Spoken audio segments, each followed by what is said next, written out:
मी शाहू महाराज यांचा पंतू आणि प्रिन्सेस पद्मराजे यांचा चिरंजीव आहे।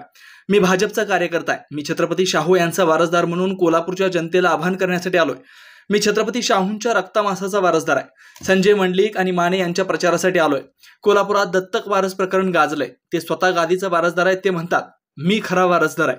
वारसाचा वाद हा घरगुती वाद आहे, तो आम्ही सोडवू। मी धुळ्यातून अपक्ष निवडणूक लढवली। माझ्या विरोधात MIMचा विरोध होता। शहाजी राजे हे शाहू महाराज यांचे भाचे होते। ते शाहूंचे वंशज नाहीत, तर मी खरा वंशज आहे। मी कधी ऐकलं नाही।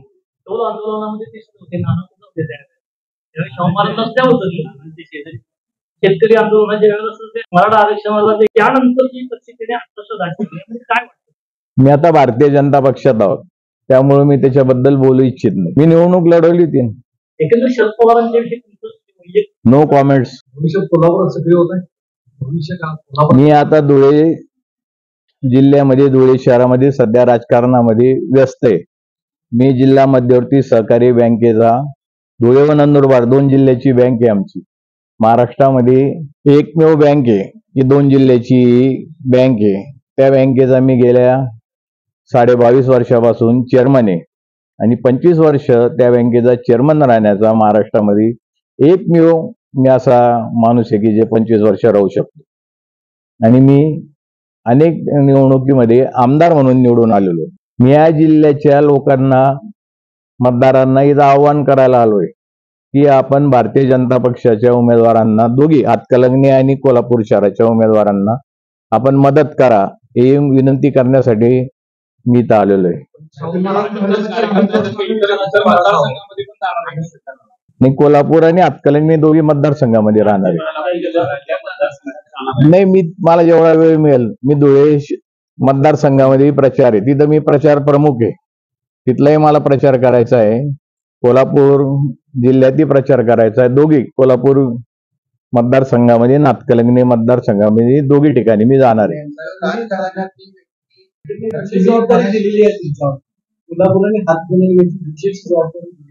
मला कोल्हापूर आणि हातकलंगण्याची जबाबदारी दिली आणि धुळे लोकसभा मतदारसंघाचा मी निवडणूक प्रमुख आहे, त्यामुळे धुळ्याची माझ्याकडे जबाबदारी आहे। नुसतं हातकलंगणे आणि कोल्हापूर शहराची जबाबदारी माझ्याकडे नाही। हे त्यांनी ठरवायचंय कोणाचा पाठिंबा घ्यायचा किंवा नाही घ्यायचा। मी मागच्या धुळे शहरामधून अपक्ष निवडणूक लढवली। माझ्या विरोधात MIMचा उमेदवार होता, फक्त तो 2300 मतांनी निवडून आला। त्यामुळे त्याचा पाठिंबा घ्यायचा का न घ्यायचा हे त्यांनी ठरवायचं। तुम्हाला माहित असेल की मुस्लिम त्यावेळेसच्या राजांनी, त्यावेळेसच्या सुलतानांनी हिंदूंचे अनेक मंदिरं उद्ध्वस्त केले, अनेक मंदिरं पाडली। त्यामुळे त्यांचा पाठिंबा घ्यायचा किंवा न घ्यायचा हा त्यांचा विषय। कोल्हापूरच्या जनतेची मागणी असेल किंवा आमच्या भारतीय जनता पार्टीने जर मला उमेदवारी दिली किंवा मला धुळ्यातनं उमेदवारी दिली तर मी सक्रिय राहील। कुठून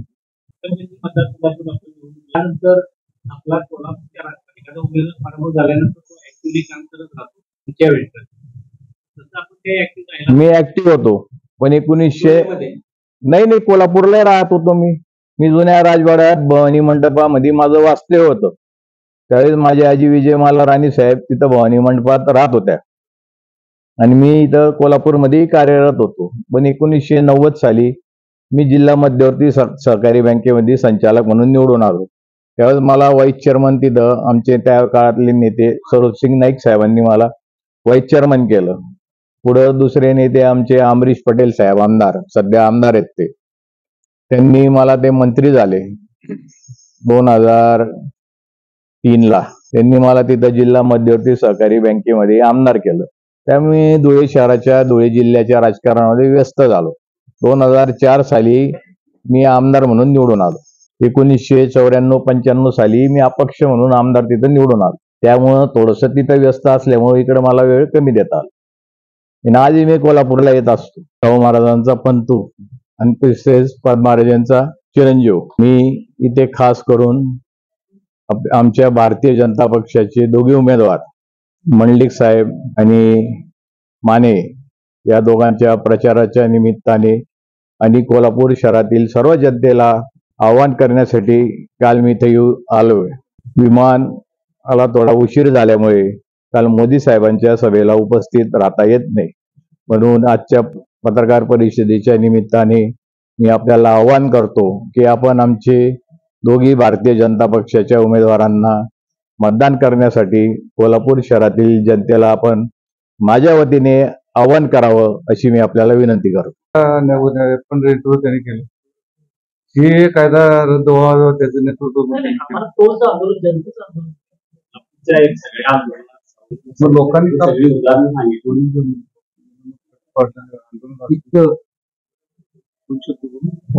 हे किरण शिंदे आमचे सहकारी. हे पहिलं उत्तर. शाहू महाराजांना फक्त कोल्हापूर जिल्ह्यापर्यंत सीमित करू नका. शाहू महाराज हे पूर्ण महाराष्ट्राचे देशाचे आराध्य दैवत.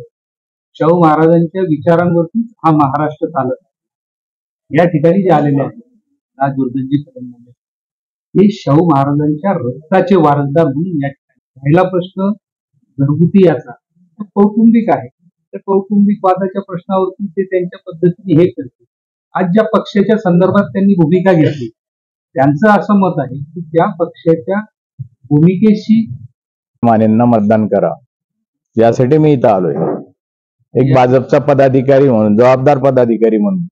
शहाजी महाराज हे शाहू महाराजांचे बाचे होते, म्हणजे राजाराम महाराजांचे बाचे होते. त्यावेळेस ब्रिटिश काळामध्ये राजगादी आपल्याला मोकळी ठेवता येत नव्हती, म्हणून ताराराणी राणी साहेबांनी ज्या आईंच्या आई होत्या, सख्या आई होत्या, बडोद्याच्या मोठ्या प्रिन्सेस होत्या, त्यांनी त्याला दत्तक घेतलं.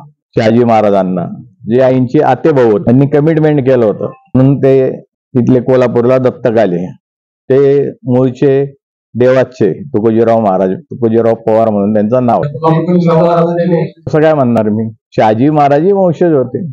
पुरोगामी विचारांचा पुढे जातोय, याबद्दल आपली भूमिका अगेन्स्ट आहे. याबद्दल माझी भूमिका अगेन्स्ट ते कसं काय ठरवलं?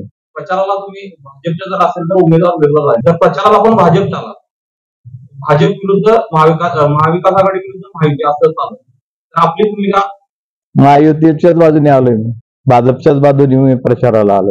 आणि कोणी सांगितलं की भारतीय जनता पक्ष हा शाहू महाराजांच्या विचाराच्या विरोधात आहे?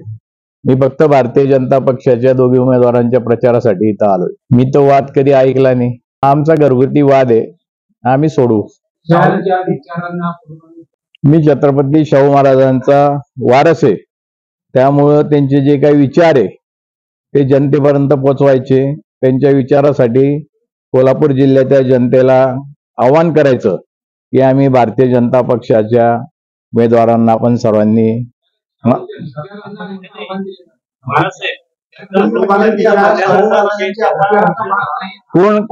कोण विचारांना आव्हान देतं?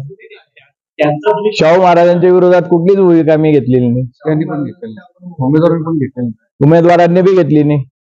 ही चुकीची आहे, तो प्रश्न न्यायालयाने तो प्रश्न सोडवला जाईल. आणि भारतीय जनता पक्षाचा त्या आरक्षणाच्या हिच्यामध्ये न्यायालय जो निर्णय देईल त्याला पाठिंबा असेल. तो आमचा घरगुती वाद आहे, मी सांगितलं ना, त्याच्याबद्दल मी बोलणार नाही. मी भारतीय जनता पक्षाचा एक कार्यकर्ता आहे आणि महायुतीचा उमेदवाराचा प्रचार करण्याचं हे माझं कर्तव्य आहे. त्यामुळं मी काही खोलात जात नाही शाहू महाराजांबद्दल. मी फक्त छत्रपती शाहू महाराजांचा वारसदार म्हणून या कोल्हापूर शहरातील जनतेला आणि जिल्ह्यातील जनतेला आमचे भारतीय जनता पक्षाच्या महायुतीच्या दोघी उमेदवारांना विजयी करा असं आवाहन करण्यासाठी मी इथं आलेलो आहे. हो, 3 तारखेला मी परत येणार आहे. मी छत्रपती शाहू महाराजांचा वारसदार आहे, रक्तमासाचा वारसदार आहे, एवढंच मी आपल्याला सांगतो. आणि तो वारसदार या नात्याने मी इथं जनतेला आवाहन करतो, कोल्हापूर जिल्ह्यातील जनतेला आवाहन करतो की संजय मंडलिक साहेबांना आणि दुसरे जे आमचे हातकलंगण्याचे उमेदवार आहे माने साहेब, या दोघांना आपण मतदान करा अशी मी विनंती करतो. आणि गादीचा मान वगैरे आपल्याला सर्वांना इतिहास माहीत असेल. 1962 साली कोल्हापूरला जे दत्तक घेण्याचं प्रकरण गाजले त्या प्रकरणामध्ये ज्यांना दत्तक म्हणून कोल्हापूर शहरामध्ये दत्तक घेता आलं, कोल्हापूर जिल्ह्यामध्ये कुठं दत्तक घेण्यासाठी ज्यांची जागा राहिली नव्हती, त्यांचा गादीचा मान हा विषय येत नाही.